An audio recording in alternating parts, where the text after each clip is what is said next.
simulados que a gente faz, elas são as últimas, e trouxe primeiro questões do Enem, tá? Tá sem gabarito, porque a ideia é a gente fazer junto. TQF, que é o treinamento de questão. Como que a gente faz questão? Os meninos do ano passado, a gente só fazia questão. Então, eles meio que sabem. Às vezes, eu bagunço a ordem, mas a gente sempre começa pela fonte. Por quê? Na prova do Enem, as questões vão estar embaralhadas. Então, se você vê lá na fonte que é Platão, você vai pensar, por exemplo, que Platão é racionalista. Então, você já vai começar a pensar que são racionalistas. Se você vê lá Aristóteles, você vai pensar, Aristóteles é empirista. Então, você já vai induzir seu cérebro a começar a pensar como empirista. Isso para sociologia e filosofia é muito importante. Então, aqui a gente começa, por exemplo, pela fonte. Então, se tem lá um texto de Marx, a gente vai começar a pensar no materialismo histórico, na luta de classe. Mas se já tem lá um texto de Durkheim, a gente vai pensar na sociologia que quer conservar, talvez no suicídio, como uma apatia social. Se a gente vê Weber, a gente já vai começar a pensar como que o capitalismo e o protestantismo juntou. Então, a gente vai começar a ter a ótica do autor, né? Depois a gente vai para o enunciado, ver qual que é o recorte que está no enunciado. O enunciado que é o que o autor pensa, que é a discordância do autor, para a gente já ler o texto com o enunciado. Com o recorte do enunciado. Então, depois que a gente leu a fonte, descobriu quem é que está conversando com a gente pegou o recorte, aí sim a gente vai para o texto. Então, a gente vai pegar o olhar, dando um exemplo aqui, a gente vai pegar o olhar aristotélico sobre o racionalismo.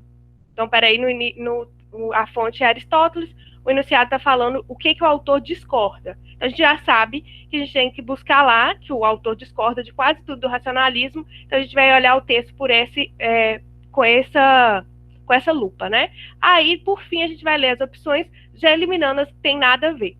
Entendeu? Aí, então, por exemplo, está falando lá que Aristóteles achava que o racionalismo estava errado porque tinha dois mundos. Aí a gente pensa, peraí, Aristóteles não fala nada sobre dois mundos, essa a gente já elimina. Isso também serve para a sociologia.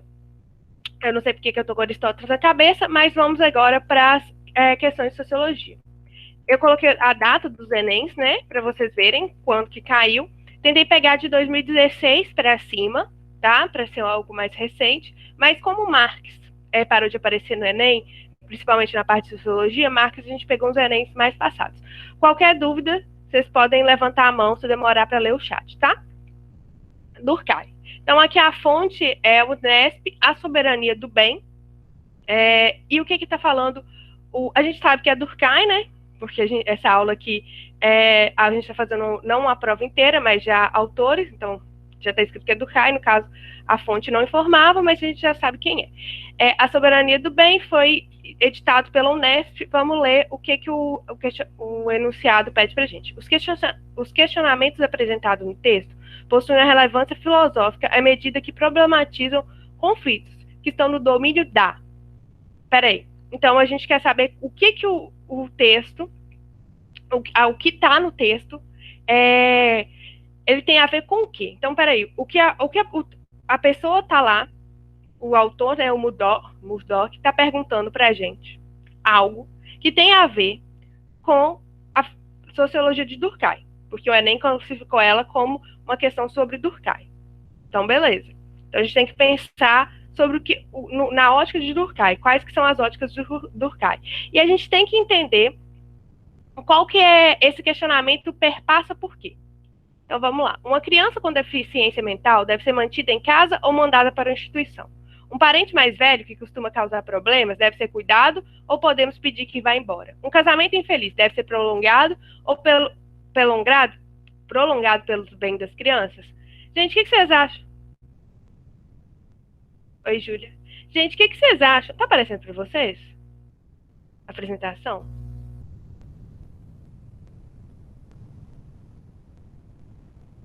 Tá? Porque não tá aparecendo para mim. Tá preto para mim também. Tava preto antes? É porque eu voltei para conversar com vocês. Começou, né?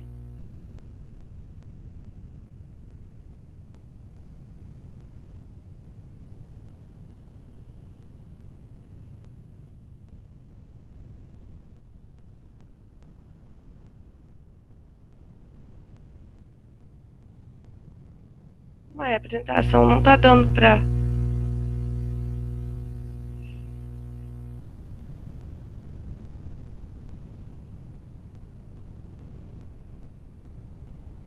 Agora foi. Tá apresentando para vocês agora, não tá? Esse texto que vocês acham, esse texto vocês acham que fala sobre o quê? Continua preto, né?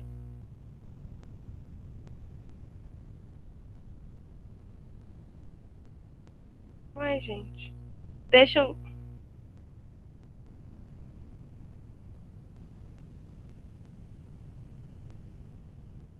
Por que, Mitch? Agora foi? Ótimo. Acho que foi só um delay. Então, para vocês, o que vocês acham que isso tem a ver com Durkheim? Não tem apresentação, não? Para mim tem apresentação. Ah, tá. Durkheim... O que vocês acham que esse texto tem a ver com Durkheim? Alguém tem algum palpite? Uma criança com deficiência mental deve ser mantida em casa ou mandada a uma instituição. Um parente mais velho que costuma causar problemas deve ser cuidado ou podemos pedir que vá embora. Um casamento infeliz deve ser prolongado pelo bem das crianças. O que vocês acham? Isso tem a ver com qual parte de Durkheim? Ah, não, peraí que eu não falei. Já vou te responder, Maria, essa é a letra D.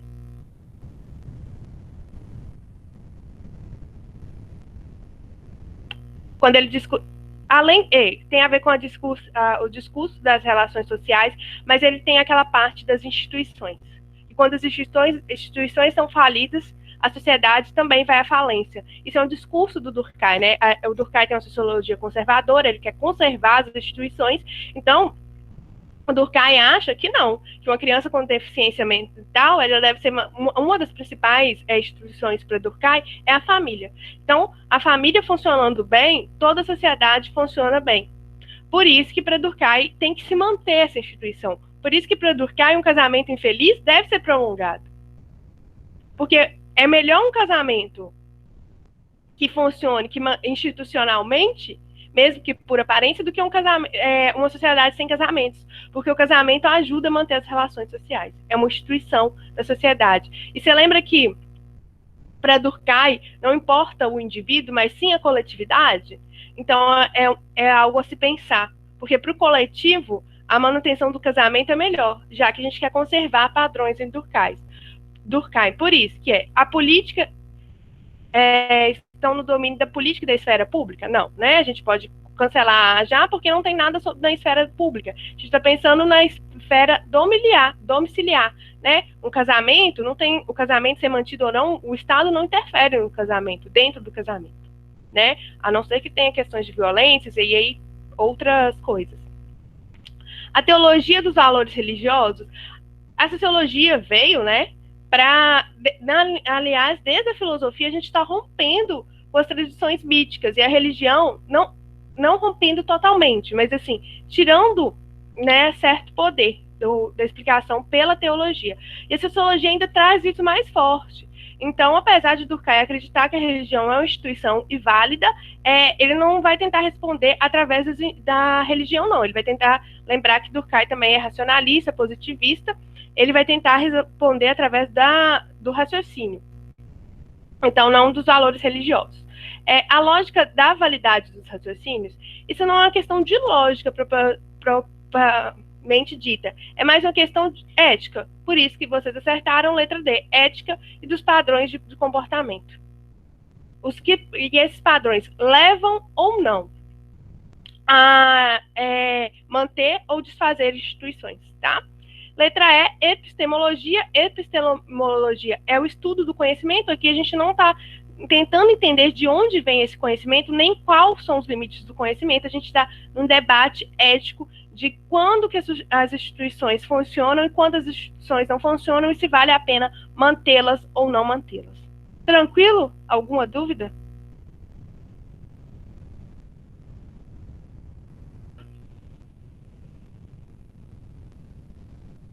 Ok. Vamos passar. Durkheim, Enem 2016. Aí foi o Enem normal. Começando pela fonte. Aqui a fonte revela que a gente vai falar sobre o suicídio.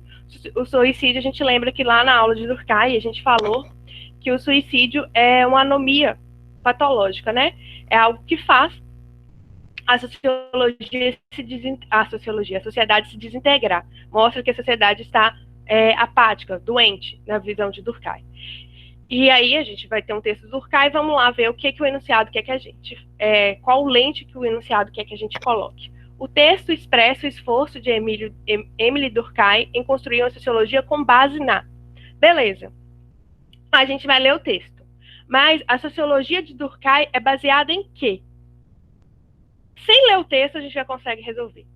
Se você conhece Durkheim, você não precisava ler o texto. Só pelas opções você conseguia resolver. Alguém quer fazer só pelas opções? Vou dar um tempo.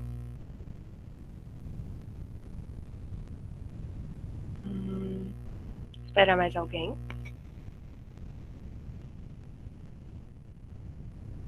Ok, a gente está dividido entre duas opções. Mais ninguém? Vou ler só as opções, tá? Para vocês. Não indico fazer isso na hora da prova, né? Porque na hora da prova a gente pode ser que o texto seja um texto discordante, enfim. Mas que às vezes a gente está sem tempo, é um truque bom. Você conhecer o autor. Emile Durkheim é um autor de sociologia conservadora e ele mantém os ritos positivistas. O que o positivismo quer? Transformar as ciências humanas numa ciência natural. Por isso, letra D. Adesão aos padrões de investigação típicos das ciências naturais. Pronto. Essa é a resposta.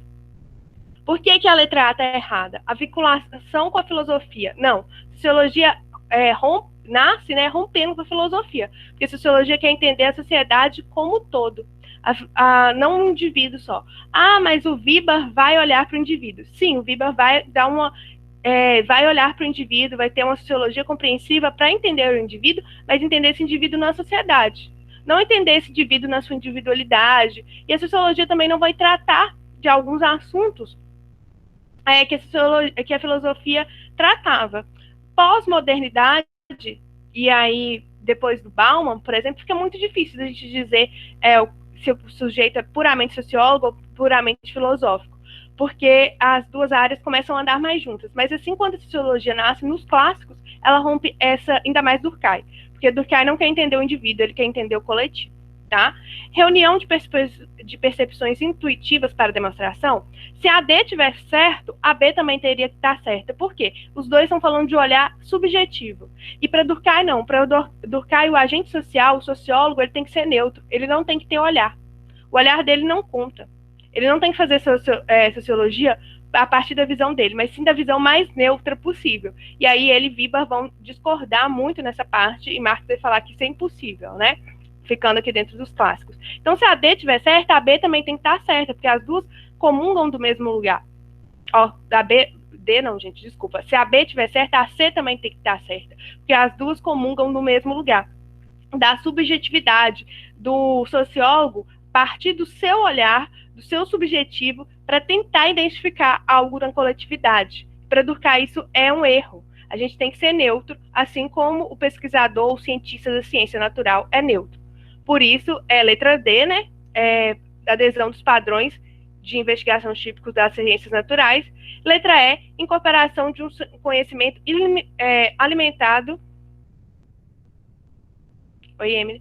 Alimentado pelo engajamento político. Vale lembrar aqui que quem é Durkheim? Alguém que quer conservar a sociedade. A sociologia dele é conservadora. Então, ele não quer as pessoas mudando, entendeu? Ele não quer que as corporações, para ele as corporações funcionam bem. Então ele não quer a mudança dessas corporações. Então ele não está falando para as pessoas se engajar politicamente, ele está tentando entender como que faz essa sociedade permanecer assim, entende? Da forma que ela está. E porque, para ele, por ser positivista, a sociedade vai avançando por si própria. Quando acontecem rupturas, quando acontecem manifestações, isso é uma anomia, atrapalha o avanço da sociedade. Ficou claro? Eu ainda vou ler o texto. Alguém tem alguma dúvida? Quem tinha falado que era C, entendeu?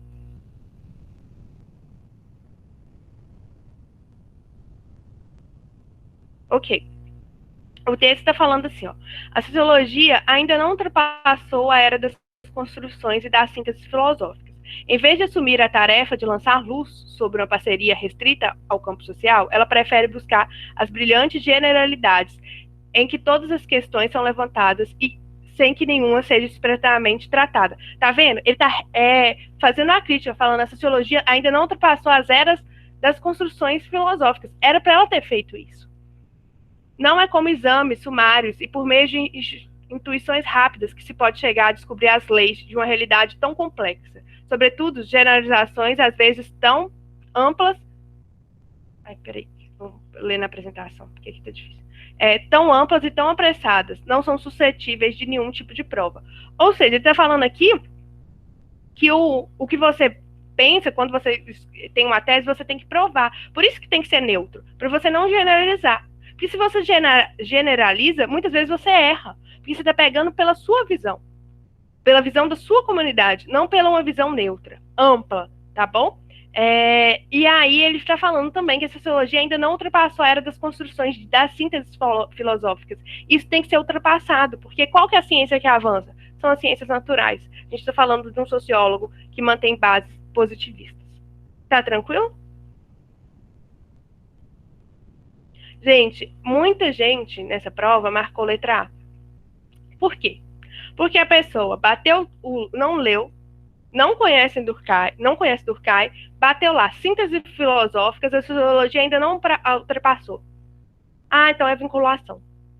Não entendeu que isso era uma crítica, entendeu? E tá na letra A, piscando, o Enem quer arrombar o aluno, entendeu? É essa letra A, piscando para o aluno marcar. A gente tem que ter cuidado para marcar a letra A? Tem. Tem gabarito que é A? Tem gabarito que é A. Mas tem que tomar muito cuidado ainda mais quando é ciências humanas e a palavra está no texto. Porque aí a gente tem que conferir, ter uma atençãozinha ainda mais. Vale a pena perder, tipo assim, um pouquinho, uns 30 segundos a mais. E por isso que para sociologia e filosofia é tão importante conhecer... Ai, bate minha mão aqui na mesa. É tão importante conhecer os autores, tá? Porque se você conhece Durkheim, você sabe que ele não quer continuar andando lado a lado com a filosofia. Por quê? A filosofia parte de coisas subjetivas. E para Durkheim isso é um erro. Ele é positivista. Beleza? Vou passar aqui. A gente agora vai para a Viba. Viba caiu ano passado. Apareceu para vocês?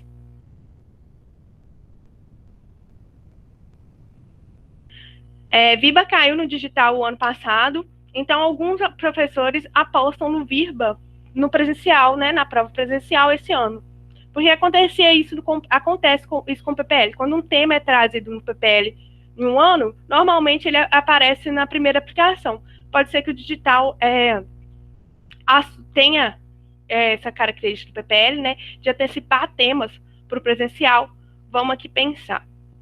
Vamos ler essa questão. Aí aqui a gente já está lendo a fonte.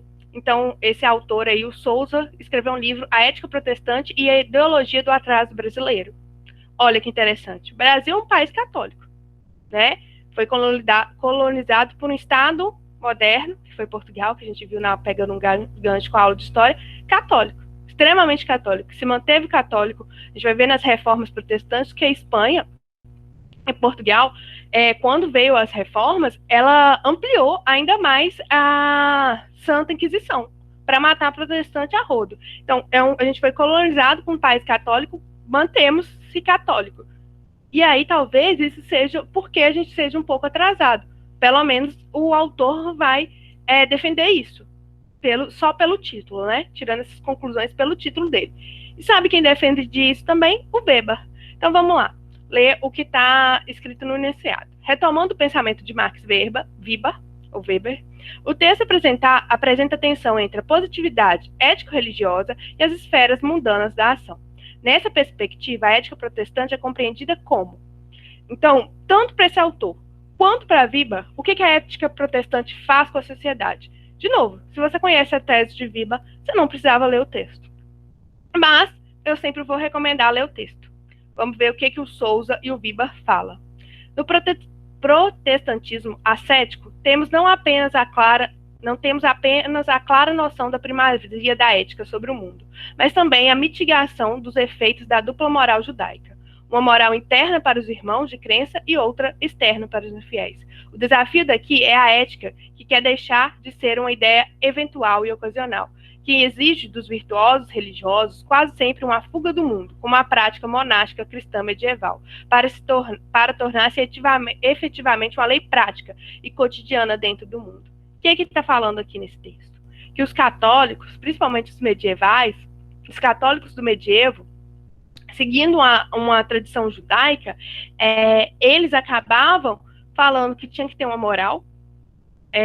Por exemplo, o trabalho edifica o homem, só que o nobre e o clero não queria trabalhar.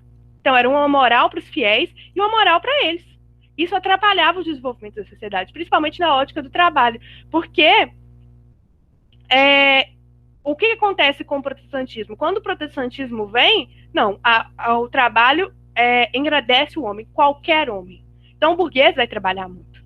Ele vai querer se enriquecer. João Calvino vai falar o quê? Que o Deus tem predestinados, e uma das maneiras de Deus falar que você vai para o céu é a sua vida aqui na terra, uma vida digna, uma vida boa. Então, o protestante ele não vai jogar gastar dinheiro com jogos, com prostitutas, em tabernas, porque ele quer acumular essa riqueza material para ser algo da predestinação dele, para mostrar que sim, ele vai para o céu. Coisa que o nobre... mas o servo, ele já tinha essa noção. O servo tinha essa noção, porque o servo ele tem muito medo de ir pro inferno, né? O inferno, a gente está falando no medievo de imagens assustadoras do que seria o inferno. Então, sim, a gente tinha medo de ir para o inferno, o servo. Mas a própria nobreza e o clero vivia como se não tivesse medo do inferno. Entendeu? Então, eram dois pesos e duas medidas. Os protestantes não. Os protestantes vão tender a seguir mais certo. Até porque eles protestaram pela fé deles. Muitos foram para a fogueira por causa da fé deles. Então, eles vão seguir à risca a Bíblia. Tá? Então, aqui, vamos voltar e ler. As opções. Vinculada ao abandono da felicidade terrena. B. Contrária aos princípios econômicos literais. C.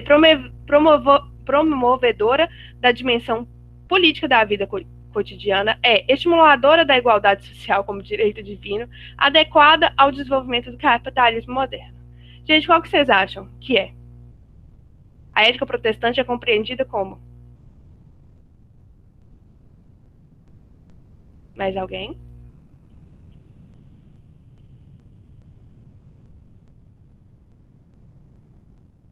Certinho. Letra E, né?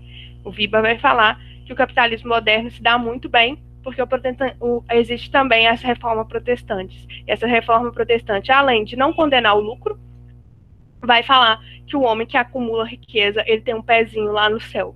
E isso vai ser acúmulo de riqueza, ele vai querer acumular cada vez mais riqueza e vai investir em indústrias, em fábricas. E aí é por isso que a Inglaterra dá o primeiro pontapé para a Revolução Industrial. O protestantismo é muito importante para isso. Alguém tem dúvida em alguma letra que queira que comenta? Ou quer que eu comente todas?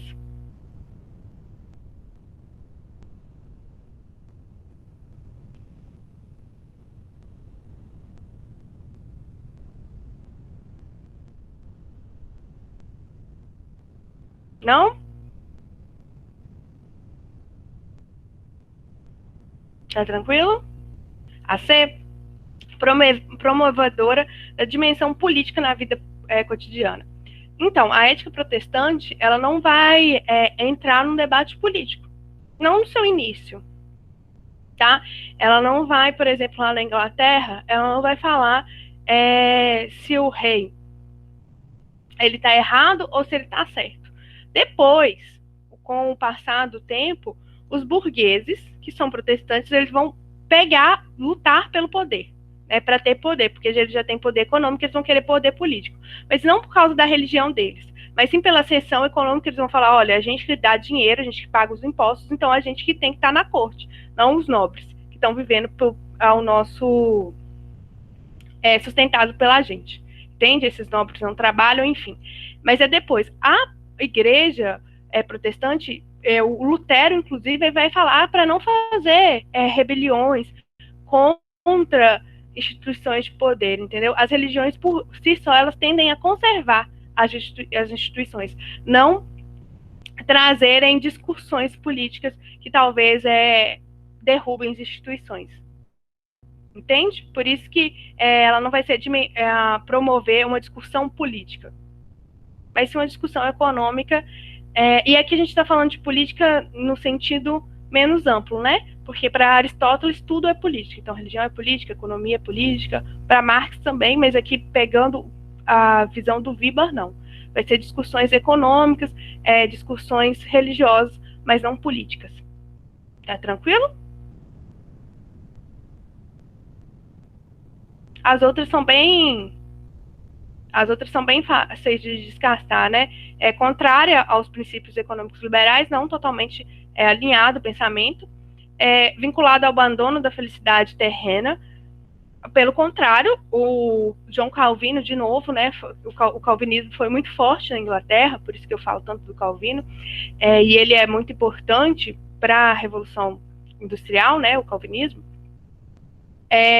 Ele não está falando que tem que abandonar a felicidade terrena, ele só está dando outra ótica de felicidade terrena. Felicidade terrena é você trabalhar, ter uma família, ter filhos e servir a Deus. Essa é a felicidade terrena do calvinismo. É assim que os calvinistas viviam na Inglaterra. Eles não gastavam com roupas, eles gastavam com bons modos, para mostrar que eles estavam enriquecendo, né? Então eles se vestiam de uma forma simples, mas com bons tecidos, eles tinham filhos, iam à igreja, trabalhavam, e era isso. Eles tinham uma vida simples, mas elegante, vamos dizer assim, e não tinha gastos em tabernas, com prostituições, então não está abandonando a felicidade terrena, está mudando a ótica do que é ser feliz, né? Estimuladora da igualdade social? Não tem nada. As religiões não vão falar que a igualdade social é um direito divino. Isso só na pós-modernidade. A gente vai até, na verdade, na Idade Contemporânea, a gente vai ter uma bula papal que vai falar sobre igualdade social, quando o socialismo utópico começa a ganhar adesão, e depois a Igreja Católica de novo vai fazer outra bula, por causa da... Meu Deus, esqueci o nome.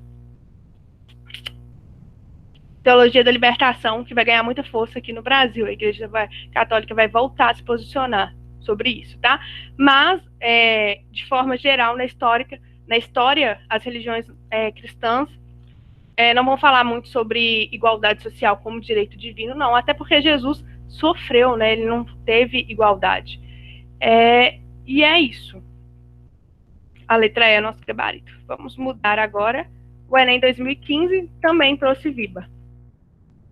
E aí... Uai, gente, eu copiei a mesma questão? Aqui, ó. O Enem 2015 também trouxe Weber, também trouxe a ética protestante, mas foi no Enem PPL, tá?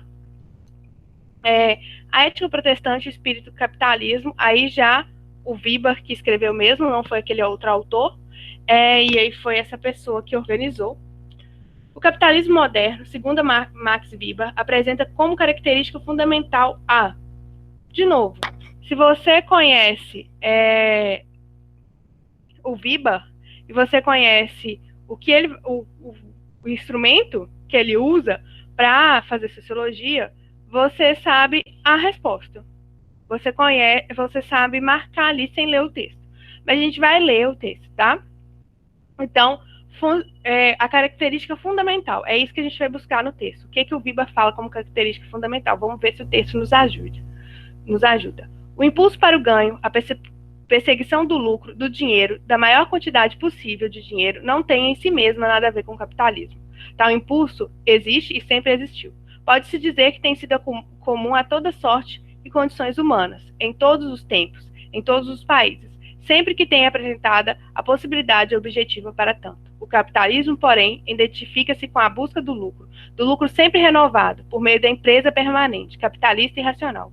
Por assim dever, numa ordem completamente capitalista da sociedade, uma empresa individual que não tirasse vantagem das oportunidades de obter lucros estaria condenada à extinção. Então, ele está falando que a gente, como indivíduo, a gente sempre perseguiu a maior quantidade de dinheiro. Isso não tem nada a ver com o capitalismo, isso é humano. Sempre, esse impulso sempre existiu. Mas o capitalismo vem para juntar. Por isso que o ser humano ele está tão bem com a ordem capitalista. Porque esse impulso que teve sempre nele encontra uma ordem econômica que vai fazer florescer esse impulso. Isso, quando o Weber, é isso que o Weber faz. Diferente do Durkheim, ele vai pegar o indivíduo, entender as características generalizadas do indivíduo e entender como essas características generalizadas fazem que as relações sociais aconteçam. Então, ele vai passar de uma ótica de compreender o indivíduo para aprender, para entender, para poder compreender a sociedade. Então, ele vai compreender o indivíduo, e aí, compreendendo o indivíduo, ele vai compreender as relações sociais desse indivíduo e compreender a sociedade. O Durkheim não. O Durkheim vai olhar as relações sociais, anular o indivíduo, e valorizar só a coletividade. O Durkheim é neutro, o Weber não. O Weber vai falar, a gente tem que olhar. Por que eu estou querendo olhar isso? Isso tem que estar lá na minha análise sociológica. Então, eu estou querendo olhar isso porque, por exemplo, eu me interessei e eu quero entender como que o capitalismo nasceu. Isso não é... O Weber vai falar, é impossível a gente ser neutro. A gente tem vontade de entender certos assuntos e outros assuntos não. Tá? Porque para o Durkheim é um erro, para o Weber é uma qualidade. Mas o que o Durkheim, o que o Weber faz para generalizar? Ele cria qual que é a ferramenta da sociologia? O Weber.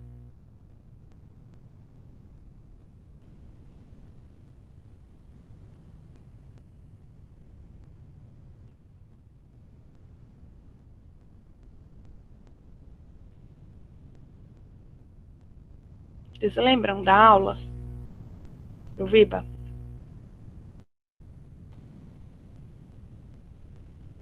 O Durkheim usa o fato social. O que o Weber usa?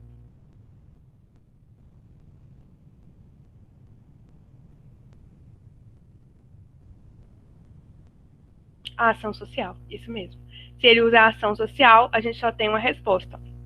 A letra C, a ação calculada e planejada para obter rentabilidade. Essa questão foi considerada difícil, até porque o texto, ele não traz a palavra ação. Né? Ele não é um texto... Você tem que saber quem é o Weber, você tem que conhecer o Weber. Não foi uma questão muito acertada no Enem, não. Letra A, competitividade decorrente da acumulação de capital. Então, isso isso é o que o autor está falando, que isso é desde sempre. Isso não tem a ver com acumulação capital, isso tem a ver com o instinto humano. Este instinto humano, que é a acumulação e a competitividade, encontra no capitalismo algo que vai impulsionar e fazer o capitalismo andar. Entende? Porque então isso é uma ação do humano, uma ação social, uma ação individual, que calculada, planejada, leva ao desenvolvimento do capitalismo. Entendeu, Grazi? Porque que a C e não A. Isso não é do capitalismo, isso é do homem.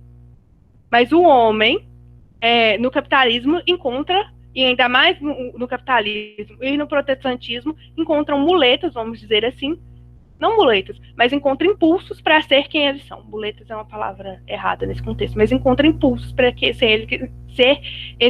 desenvolver esse instinto que já é dele, tanto a religião quanto a economia, o modelo econômico. B, implementação da flexibilidade produtiva e comercial, não.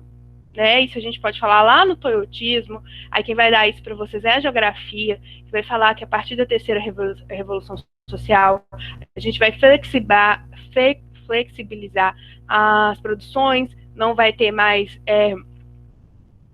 estoque, mas isso aí é com o andamento do capitalismo. Esse texto nem está falando sobre isso. Letra D, socialização das condições de produções, Marx, né? Por isso que é importante a gente saber, porque não caiu Marx, mas caiu lá uma alternativa que aplicaria a Marx, não a Weber. Então, se você conhece Marx e lá na fonte está a Weber, não. Mercantilização da força do trabalho, também Marx. Marx aqui vai falar que a força do trabalho virou um produto. A D e a E são teorias de Marx, não tem nada a ver com a teoria weberiana. Tranquilo?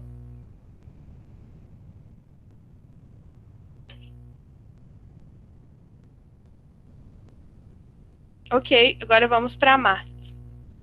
Marx era o que mais aparecia no Enem, né?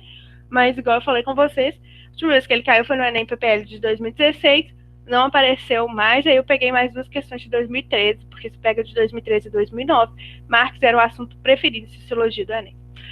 Cidadão, tá vendo aquele edifício? Ah, desculpa. Essa música é do Zé Ramalho, são dois textos essa questão, tá? Então, a música é do Zé Ramalho, deixa eu ver se mudou para vocês. Mudou. E a outra é um texto do Marx, tá vendo? Então, a gente vai tentar, quando é comparação de texto, a gente vai tentar achar ou a ideia semelhante ou a ideia que está em oposição. Normalmente é isso que o Enem vai cobrar. Ou semelhança ou oposição entre os dois textos. Vamos ler, vamos começar com o primeiro. Vamos ler primeiro o enunciado, com base nos textos, a relação do trabalho, o modo da produção e o modo de produção capitalista é. Então, a gente está tentando achar o ponto de união dos dois textos que vai definir a relação de trabalho e o modo de produção. A gente sabe que a gente está falando de Marx, então esse modo de trabalho e a produção é um modo de alinear o trabalhador, de separar o trabalhador do que ele produz. Vamos lá. Cidadão, tá vendo aquele edifício, moço? Ajudei a levantar. Foi um tempo de aflição. Eram 4 condução. 2 para ir, 2 para voltar. Hoje, depois de pronto, olho para cima, fico tonto. Mas me vem um cidadão e me diz desconfiado: tu tá aí admirado ou tá querendo roubar? Meu domingo tá perdido. Vou para casa entristecido. Dá vontade de beber. E para aumentar meu tédio, eu nem posso olhar para o prédio que eu ajudei a fazer. Alguém falou algo?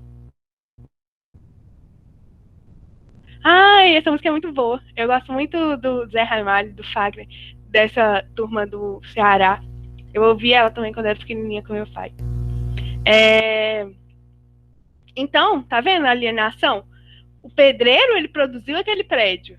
Foi a força de trabalho dele que produziu aquele prédio. Mas ele não pode entrar naquele prédio. Tá vendo? Então, vamos ver o texto do Marx. O trabalhador fica mais pobre à medida que produz mais riqueza, e a sua produção cresce em força de extensão. O trabalhador torna-se uma mercadoria, isso que é a mercantilização do trabalho, o trabalhador como mercadoria, ainda mais barata, à medida que cria bens. Esse fato simplesmente subentende que o objeto produzido pelo trabalhador, o seu produto, agora se lhe põe como um ser estranho, como uma força independente do produtor. O objeto produzido, ele é fetichização da mercadoria. O trabalhador não. O trabalhador, ele é alienado. Ele vira só mais algo a ser vendido. Mercantilização da força de trabalho. Então, esse texto do Marx traz várias ideias, mas a ideia que entra em confluência com o texto 1 é a ideia da alienação do trabalho. Eita, hoje está difícil. Alienação do trabalho, separar trabalhador do que ele produziu, da obra que ele produziu. Então, com base nos textos, as relações entre trabalho e produção capitalista vou deixar vocês responderem.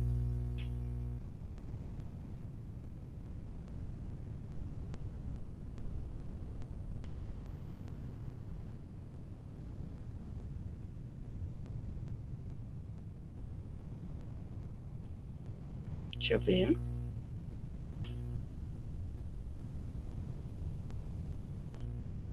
Ok.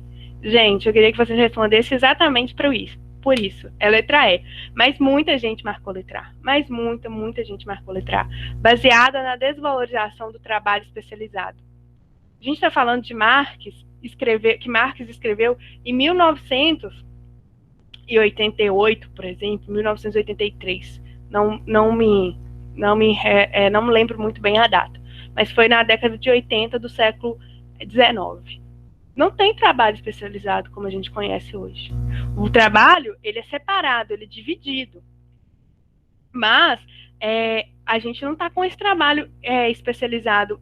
Ele é dividido, assim, você prega o prego, mas não põe o cadarço no tênis, beleza. Mas a sociedade não está pedindo novos postos de emprego, porque a gente ainda não tem um avanço da tecnologia, novos problemas, novas demandas, novos empregos. A gente ainda não tem isso. Por exemplo, tecnologia trouxe fake news agora precisa que o jornalista, algum tipo de jornalista, por exemplo, da Folha, ele tem que agora investigar.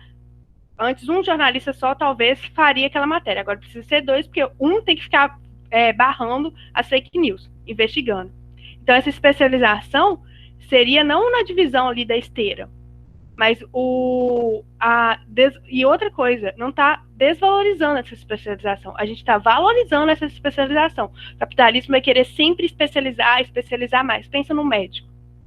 O médico hoje tem especialização para a pessoa ser cirurgião do dedinho do pé esquerdo. Ele só sabe operar o pé esquerdo. Por que o capitalismo... Porque, de novo, hoje meu cérebro ele já é bom. Com sinusite, então, ele fica melhor ainda. Por que isso é bom para o capitalismo? Porque a pessoa que está com problema no pé direito, ela não vai ter que ter acesso a esse profissional. Ela vai ter que ter acesso a outro profissional. Quanto mais especializado, mais caro é. E quem acessa a educação são as pessoas do topo da pirâmide. Então, isso já é algo do capitalismo. Então, não está sendo valorizado, desvalorizado. Está sendo, pelo contrário, muito valorizado. Porque também o que opera o dedinho esquerdo, ele não vai operar o dedinho direito.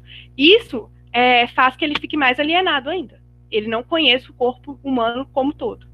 Entende? Então, ele é um trabalhador limitado. Agora, o aumento da demanda social, isso vai acontecer já na pós-modernidade ou na contemporaneidade. A B, fundada no crescimento proporcional entre trabalhadores e o aumento de produção de bens e serviços, não.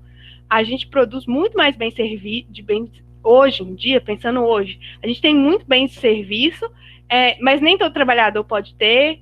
Isso também é proposital dentro do capitalismo, estruturada na distribuição equinâme de renda, não. O capitalismo existe, porque a desigualdade social existe. Estruturada a partir do fortalecimento das lutas de classe e da criação. Ou tem luta de classe, ou tem economia solidária, né? Essa opção, ela é incoerente em si, então, letra E.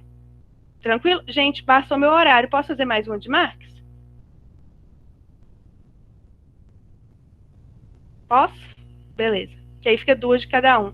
Eu achei que ia ser rápido. Marx, Enem 2003. É fácil a crítica da economia política. Aí, ó, a gente viu do Viba. O Viba, para ele, nem tudo é economia, né? Política e economia se separam. Para Marx, não. Tudo é economia, inclusive a política. E o que a política é? A política, ela é uma superestrutura que mantém a infraestrutura funcionando. Então, ela é mais uma ideologia para evitar que as pessoas se rebelem com um modo de produção capitalista. Na produção social que os homens... eu não li o enunciado não, né? Para o autor, a relação entre economia e política estabelecida no sistema capitalista faz com que... Então, vamos ver como que o autor relaciona política e economia, lembrando que é Marx. Marx acha que a economia sustenta, né? A economia infraestrutura, política superestrutura, então a economia sustenta a política e, de alguma forma, a política mantém as pessoas aqui sem perceber o que acontece na infraestrutura e atrapalham elas fazerem uma revolução. Na produção social que os homens realizam, eles entram em determinadas relações indispensáveis, independente da sua vontade. Tais relações de produção correspondem a um estágio definido de desenvolvimento das suas forças materiais de produção. A totalidade dessas relações constitui a estrutura econômica da sociedade, fundamento real sobre as quais se erguem as superestruturas, política e jurídica, e ao qual correspondem determinadas formas de consciência social. Então, é aquilo que eu tinha falado. O que realmente define a sociedade é a infraestrutura econômica de desigualdade social. Mas a infraestrutura produz a superestrutura, que mascara essa desigualdade social e atrapalha a revolução. Então, para o autor, a relação entre economia e política estabelecida no sistema capitalista faz com que... Podem fazer aí.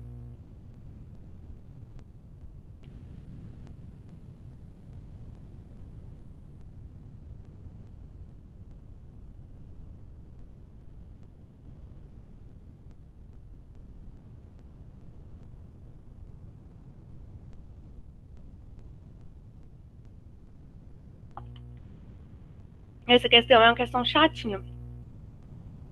Porque ela parece que, tipo assim, você vai bater o olho de achar a resposta, mas ela tem uma palavrinha aí que atrapalha.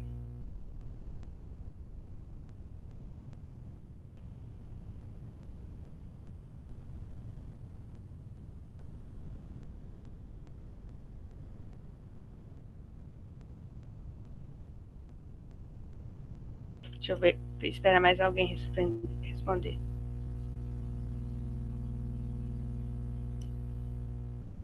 Gente, pode errar.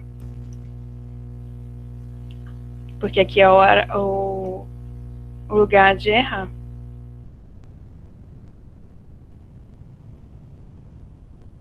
Deixa eu ver se mais alguém respondeu. Gosto. Que várias pessoas deram. Ok.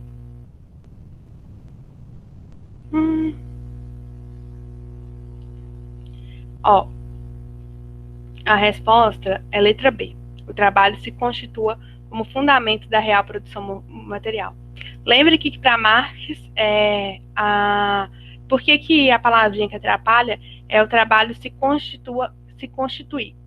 Porque você pensa como trabalho, essa palavra constituir, às vezes balança, tipo assim, as palavras fogem da minha cabeça.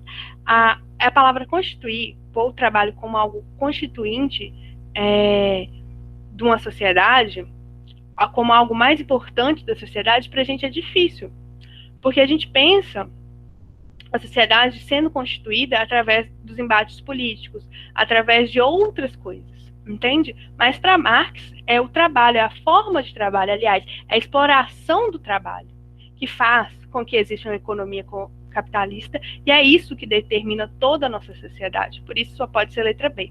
Letra D, autonomia da sociedade civil seja proporcional ao desenvolvimento econômico. Não, a sociedade civil não é autônoma. Por que a sociedade civil não é autônoma? Porque a emancipação para Marx não vem da discussão política, não vem da democracia ou da não democracia, vem da derrubada da infraestrutura, vem da derrubada do processo econômico, vem da derrubada das forças capitalistas, por isso não pode ser letra D. Teve alguém que respondeu outra coisa além de D? Letra C. A consolidação das forças produtivas seja compatível com o progresso humano. Não. A gente tem forças produtivas que avançam cada vez mais, mas a gente tem cada vez mais pessoas ficando na miséria. Lembra daquela linha lá da última aula de Marx? No capitalismo, a gente tem mais riqueza e bem menos justiça. Teve mais alguma? Acho que foram essas, né? Alguém falou A E tá tranquilo? A E que tá tranquilo, né? Porque a E é aquela que o Enem, se a pessoa chuta a letra E, o Enem fala assim, meu Deus, essa pessoa nunca assistiu uma aula de humanas na vida, a prova dela deve ser toda incoerente. Por quê? A burguesia revoluciona? Marx está falando que a burguesia tem que fazer revolução? A burguesia já fez a revolução dela, que foi lá a Revolução Francesa. Quem tem que fazer revolução agora? Quem tem que fazer revolução agora é o proletariado. A Revolução Socialista, depois ir para o comunismo. A burguesia já fez sua revolução. Então, se você marca a letra E, o Enem pensa assim, meu filho, tudo que você fez na sua vida nunca incluiu uma aula de humanas. E aí é por isso que às vezes tem pessoas, mas essa aí era a questão 45 da minha prova, não deu tempo, eu chutei. Por isso que você tem que ler a prova toda. Porque aí, nessa, você marca uma letra E e você faz, tipo assim, muitas questões de humana, um número bom, mas você não chega, por exemplo, perto dos 600. Entende? Porque ela é considerada uma opção totalmente inviável. Pensar que o Marx propôs uma revolução burguesa. Ô, gente, eu já peguei quase 10 minutos do intervalo de vocês. Eu vou parar de gravar aqui. Achei que ia ser mais rápido as nossas discussões, mas tá bom, porque a gente foi parar de gravar quando eu achar onde para de gravar. Aí eu vou conseguir.